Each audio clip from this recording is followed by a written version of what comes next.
दोस्तों, इतिहास के उन पन्नों को पलटिए जहां भारत की मिट्टी सोने की थी और आसमान में अखंड भारत का भगवा ध्वज लहरा रहा था। उस दौर में चलिए जब मगध के सिंहासन पर चक्रवर्ती सम्राट चंद्रगुप्त मौर्य का शासन था। एक ऐसा सम्राट जिसके नाम से दुनिया कांपती थी, जिसकी प्रजा सुखी और समृद्ध थी। साम्राज्य का खजाना सोने, चांदी, हीरे, मोती से भरा रहता था। हर तरफ केवल वैभव और समृद्धि थी। लेकिन एक दिन सम्राट के माथे पर चिंता की गहरी लकीरें खिंच गईं। उन्होंने देखा कि राजकोष, जो पीढ़ियों की मेहनत से भरा गया था, अब धीरे धीरे खाली हो रहा था। धन की आवक कम हो रही थी और खर्चे बढ़ रहे थे। एक राजा के लिए इससे बड़ी चिंता क्या हो सकती है? साम्राज्य की शक्ति का आधार ही उसका धन कोष होता है।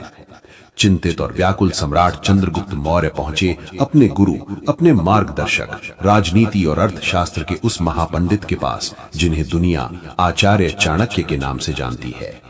चंद्रगुप्त ने आचार्य को प्रणाम कर अपनी व्यथा सुनाई। गुरुदेव, साम्राज्य की समृद्धि घट रही है। धन कोष पर संकट के बादल मंडरा रहे हैं। मैंने सब कुछ वैसा ही किया जैसा आपने सिखाया, फिर ये चूक कहां हो रही है? आचार्य चाणक्य के चेहरे पर एक शांत और रहस्यमयी मुस्कान थी। उन्होंने कहा, सम्राट, धन अर्जित करना युद्ध जीतने जैसा है, पर उसे संभाल कर रखना और निरंतर बढ़ाते रहना पूरे साम्राज्य को चलाने जैसा है, जिसमें हर पल सतर्क रहना पड़ता है। धन की देवी लक्ष्मी बहुत चंचल होती हैं सम्राट। वो वहां कभी नहीं टिकती जहां अनुशासन और गोपनीयता का सम्मान न हो। आज मैं तुम्हें अर्थव्यवस्था के वो 7 महारहस्य बताऊंगा जो हर उस व्यक्ति को अपने हृदय में गुप्त रखने चाहिए जो जीवन में धन, सम्मान और शक्ति पाना चाहता है। ये 7 नियम तुम्हारी तिजोरी के 7 ताले हैं। अगर एक भी ताला खुला रह गया तो तुम्हारी सारी संपत्ति लुट जाएगी। ध्यान से सुनो। और तब उस महान गुरु ने अपने शिष्य को वो 7 रहस्य बताए जो आज भी उतने ही सच हैं जितने हजारों साल पहले थे। आचार्य ने कहा, हे सम्राट, ये तुम्हारा पहला और सबसे महत्वपूर्ण नियम है। तुम्हारा धन कहां से आ रहा है? व्यापार के किन मार्गों से, किन खदानों से, किन राज्यों से कर के रूप में आ रहा है? इसके कितने स्रोत हैं? ये ज्ञान केवल तुम्हारे और तुम्हारे वित्त मंत्री के मस्तिष्क में रहना चाहिए। किसी तीसरे को इसकी भनक भी नहीं लगनी चाहिए। चंद्रगुप्त ने पूछा, क्यों गुरुदेव? प्रजा को यह जानने का अधिकार नहीं कि राजा का धन कहां से आता है? चाणक्य बोले, नहीं सम्राट, जिस दिन तुम्हारे शत्रु, यहां तक कि तुम्हारे मित्र भी तुम्हारी आय के सभी स्रोतों को जान जाएंगे, उसी दिन से तुम्हारे पतन की कहानी शुरू हो जाएगी। तुम्हारे शत्रु तुम्हारी सबसे मजबूत आय के स्रोत पर ही प्रहार करेंगे। अगर उन्हें पता है कि कलिंग के व्यापार मार्ग से तुम्हें सबसे ज्यादा स्वर्ण मिलता है, तो वो उसी मार्ग को बाधित करेंगे। और तुम्हारे मित्र और सगे संबंधी, उनमें से कई तुमसे ईर्ष्या करने लगेंगे। उन्हें लगेगा कि तुम्हारे पास तो अथाह धन है। वो तुमसे अनुचित मांगे करने लगेंगे और जब तुम उन्हें पूरा नहीं कर पाओगे तो वही मित्र तुम्हारे छिपे हुए शत्रु बन जाएंगे। और सम्राट, ये नियम केवल तुम्हारे लिए नहीं है। मैं भविष्य में देख रहा हूँ, कलयुग में जब लोग अपनी थोड़ी सी सफलता और आय के कुछ स्रोतों का ढिंढवा अपने समाज और डिजिटल पोर्टल, सोशल मीडिया पर पीटने लगेंगे। वो दिखाएंगे कि उन्होंने नया वाहन लिया, नया घर लिया, उन्हें वेतन में कितनी वृद्धि मिली। और यही उनकी सबसे बड़ी भूल होगी। उनकी आय देखकर कुछ लोग उनसे उधार मांगने आ जाएंगे, कुछ लोग ईर्ष्या की अग्नि में जलने लगेंगे और कुछ दुष्ट लोग उन्हें नुकसान पहुंचाने की योजना बनाएंगे।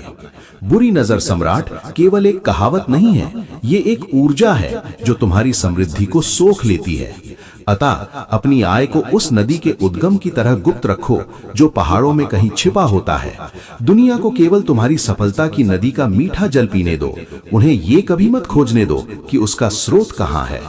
आचार्य ने अपनी बात आगे बढ़ाई, सम्राट, तुम भविष्य में क्या करने वाले हो? किस नए राज्य पर विजय की योजना है? कौन सा नया व्यापारिक मार्ग खोलने का विचार है? जब तक तुम्हारी योजना अपने अंतिम चरण में न पहुंच जाए, जब तक सफलता निश्चित न हो जाए, तब तक इसे अपने हृदय से बाहर मत निकलने देना। सोचो सम्राट, यदि एक किसान हर किसी को बताता फिरे कि मैंने इस भूमि में एक विशेष बीज बोया है जो 6 महीने बाद सोने की फसल देगा, तो क्या होगा? कुछ लोग उसकी हंसी उड़ाएंगे, कुछ उस बीज को चुराने का प्रयास करेंगे और कुछ ईर्ष्या के कारण उस भूमि को ही बंजर करने का षड्यंत्र रचेंगे। और कलयुग में तो ये और भी भयावह होगा। लोग अपना नया व्यापार शुरू करने से पहले ही पूरी दुनिया को बता देंगे वो कौन सी परीक्षा की तैयारी कर रहे हैं, कहां निवेश करने वाले हैं, ये सब सार्वजनिक कर देंगे। और नतीजा, उनके विचार चोरी हो जाएंगे। उनके प्रतियोगी उनसे पहले उस योजना पर काम शुरू कर देंगे और जो कुछ नहीं कर सकते वो ये तुमसे नहीं होगा कहकर उनका मनोबल तोड़ देंगे। याद रखो, योजना जब मस्तिष्क में होती है तो वो एक संकल्प होती है। जब वो 100 लोगों के कानों में पहुंच जाती है तो वो मात्र एक गप बनकर रह जाती है। अपने लक्ष्य पर चुपचाप काम करो। तुम्हारी सफलता को इतना शोर मचाने दो कि लोगों को तुम्हारी कहानी खुद ब खुद पता चल जाए। चाणक्य की आवाज अब और गंभीर हो गई। सम्राट, जीवन और व्यापार युद्ध के मैदान की तरह हैं। यहाँ कभी जीत होती है तो कभी हार, कभी सम्मान मिलता है तो कभी अपमान का घूंट भी पीना पड़ता है। तुम्हें किसी युद्ध में पीछे हटना पड़ा हो, किसी संधि में तुम्हारा अहित हुआ हो या व्यापार में कोई बड़ा घाटा हुआ हो, इस बात को अपने तक ही सीमित रखो। अगर तुम प्रजा के सामने जाकर कहोगे कि हमें युद्ध में भारी क्षति हुई है तो प्रजा का मनोबल टूट जाएगा। शत्रु इसे तुम्हारी कमजोरी मानेगा और दोगुने बल से आक्रमण करेगा। अगर तुम व्यापारियों के बीच कहोगे कि राजकोष खाली हो रहा है तो कोई भी राज्य तुम्हारे साथ व्यापार करने का साहस नहीं करेगा। कलयुग में भी यही होगा।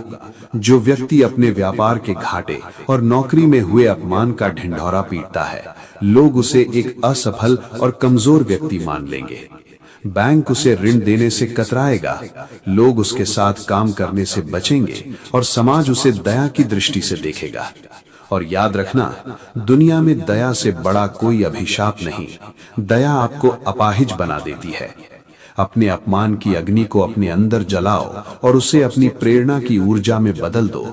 अपने घाटे से सीखो और दोगुनी तैयारी के साथ वापसी करो। तुम्हारे जख्म तुम्हारी कहानी का हिस्सा हैं, उन्हें प्रदर्शनी की वस्तु मत बनाओ। दुनिया तुम्हारे ठीक होने के बाद के निशान देखना चाहती है, बहता हुआ खून नहीं। हे चंद्रगुप्त, तुम्हारी सबसे बड़ी शक्ति तुम्हारी विशाल सेना या तुम्हारा धनकोष नहीं है। तुम्हारी सबसे बड़ी शक्ति है वो ज्ञान, वो रणनीति, वो कूटनीति जो तुम्हें मुझसे प्राप्त होती है। ये तुम्हारा गुरु मंत्र है और ये मंत्र जितना गुप्त रहेगा तुम उतने ही अजेय रहोगे। जिस दिन तुम्हारे शत्रु जान जाएंगे कि तुम्हारी हर चाल के पीछे चाणक्य का मस्तिष्क है, वो तुम पर नहीं मुझ पर प्रहार करेंगे। वो ये जानने की कोशिश करेंगे कि हमारी रणनीति क्या है, और एक बार रणनीति पता चल गई तो उसे काटना आसान हो जाता है। कलयुग में लोगों के गुरु बदल जाएंगे। कोई किसी पुस्तक से सीखेगा, कोई किसी व्यक्ति से, कोई इंटरनेट पर किसी मार्गदर्शक से। उनकी सफलता का जो भी सीक्रेट सॉस होगा, जो उनकी विशेष कार्यशैली होगी, वही उनका गुरु मंत्र होगा। यदि वो व्यक्ति अपनी सफलता का हर छोटा बड़ा राज सबको बताने लगेगा तो उसकी विशेषता खत्म हो जाएगी। लोग उसकी नकल करने लगेंगे और भीड़ में उसकी अलग पहचान खो जाएगी। अपने ज्ञान के स्रोत का सम्मान करो, पर उसका विज्ञापन मत करो। तुम्हारा ज्ञान तुम्हारे कार्यों में दिखना चाहिए, तुम्हारी बातों में नहीं। आचार्य ने समझाया, सम्राट, एक राज्य की नींव उसके परिवार होते हैं और राज परिवार तो पूरे साम्राज्य की नींव का पत्थर है। यदि तुम्हारे घर में तुम्हारी रानियों के बीच या तुम्हारे पुत्रों के बीच कोई विवाद है, कोई क्लेश है, तो इस बात की दीवार कभी घर से बाहर नहीं जानी चाहिए।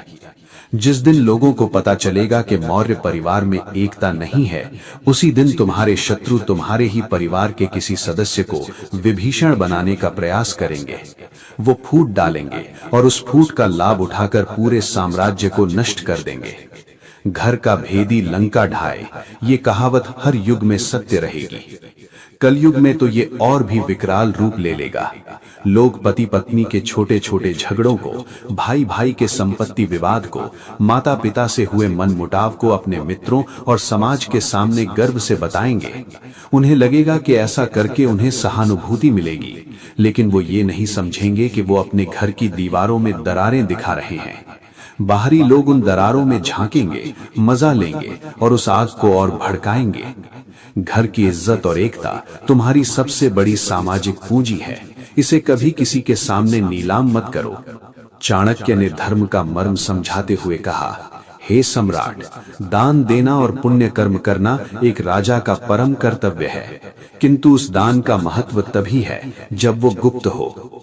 जो व्यक्ति अपने दिए गए दान का ढिंडोरा पीटता है वो पुण्य नहीं बल्कि अपने अहंकार का पोषण करता है। जब तुम किसी गरीब की सहायता करके पूरे नगर में उसकी घोषणा करवा दोगे तो तुम उस गरीब व्यक्ति को सम्मान नहीं बल्कि शर्मिंदगी दे रहे हो।